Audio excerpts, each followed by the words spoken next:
এর সংগ্রামী এবং শ্রদ্ধেয় সভাপতি, এই সংগঠনের সম্মানিত নেতৃবৃন্দ এবং প্রিয় সাংবাদিক ভাই ও বোনেরা, আসসালামু আলাইকুম। আপনারা নিশ্চয়ই ইতিমধ্যে শুনেছেন যে জমিয়তে উলামায়ে ইসলাম বাংলাদেশ আগামী নির্বাচনে বাংলাদেশ জাতীয়তাবাদী দলের সঙ্গে একটা সমঝোতার ভিত্তিতে নির্বাচন করবেন।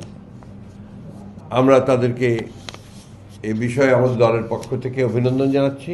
কিউব হোল্ডিংসের গল্পে সেই রেখাটি আঁকা হয়েছিল আজ থেকে 1 যুগ আগে। নকশাই আমাদের ভাষা। Cube holdings limited. শুভেচ্ছা জানাচ্ছি, পরম করুণাময় আল্লাহ তাআলার কাছে এই দোয়া করছি যে তাদের এই উদ্যোগ যেন সফল হয়। প্রিয় বন্ধুগণ, বাংলাদেশ এখন একটা ট্রানজিশনাল পিরিয়ডে আছে। একটা ভয়াবহ ফ্যাসিস্ট শাসন, যে শাসন আমাদের সমস্ত মূল্যবোধগুলোকে ধ্বংস করে দিয়েছিল, আমাদের গণতান্ত্রিক প্রতিষ্ঠানগুলোকে ধ্বংস করে দিয়েছিল, আমাদের অর্থনীতিকে ধ্বংস করে দিয়েছিল। সেই ফ্যাসিস্ট শাসন থেকে বেরিয়ে এসে আমরা এখন একটা নির্বাচনের দিকে যাচ্ছি এবং নির্বাচনের পরে একটা নির্বাচিত সরকার, নির্বাচিত পার্লামেন্ট আমাদের দেশকে, আমাদের জাতিকে সঠিক পথে এগিয়ে নিয়ে যাবে, এই প্রত্যাশা আমরা সবাই করছি। কিন্তু এর মধ্যেই দেখা যাচ্ছে যে কিছু সংখ্যক ব্যক্তি মহল, তারা এই ট্রানজিশনাল যে প্রসেস, এটাকে বাধাগ্রস্ত করার জন্য ভয়ঙ্করভাবে চক্রান্ত করছে। এবং আমি আজকে আবারও এই চক্রান্তের ফলে, চক্রান্তের মাধ্যমে নিহত, শহীদ হয়ে যাওয়া উসমান হাদি, তার আত্মার মাগফিরাত কামনা করছি এবং পরম করুণাময় আল্লাহ তাআলার কাছে এই দোয়া চাইছি যে আল্লাহ তাআলা তাকে যেন বেহেশতে সর্বশ্রেষ্ঠ স্থানে নিয়ে যান। ইতিমধ্যে আপনারা দেখেছেন যে এই ট্রানজিশনাল পিরিয়ডে সরকারের ব্যর্থতার কারণে আইন শৃঙ্খলা পরিস্থিতির যথেষ্ট অবনতি হয়েছে।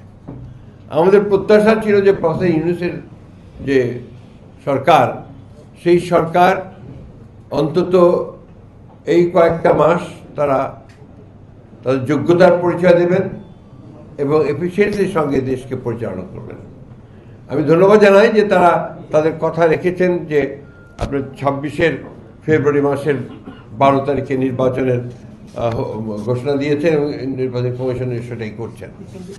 কিন্তু নির্বাচনের যে পরিবেশ তৈরি করা, এই পরিবেশ তৈরি করা যে তাদেরকে আরও সচেতন এবং ইতিবাচক ভূমিকা পালন করা দরকার, আরও কার্যকরী ভূমিকা পালন করা দরকার এবং এই বিষয়গুলোতে তাদের ফোকাস আরও বেশি দেবেন এবং আরও ভালোভাবে নির্বাচন যেন আপনার অত্যন্ত সুষ্ঠু পরিবেশে অনুষ্ঠিত হয়, সেই বিষয়গুলো দিতে আরও লক্ষ্য রাখবেন, এটা আমরা আশা করি। আমাদের যে কথাগুলো ইতিমধ্যে সালাউদ্দিন সাহেব বলেছেন, যে জমিয়তে উলামায়ে ইসলাম বাংলাদেশ এর সঙ্গে আমাদের যে আলোচনাগুলো হয়েছে সেটা আপনারা শুনেছেন।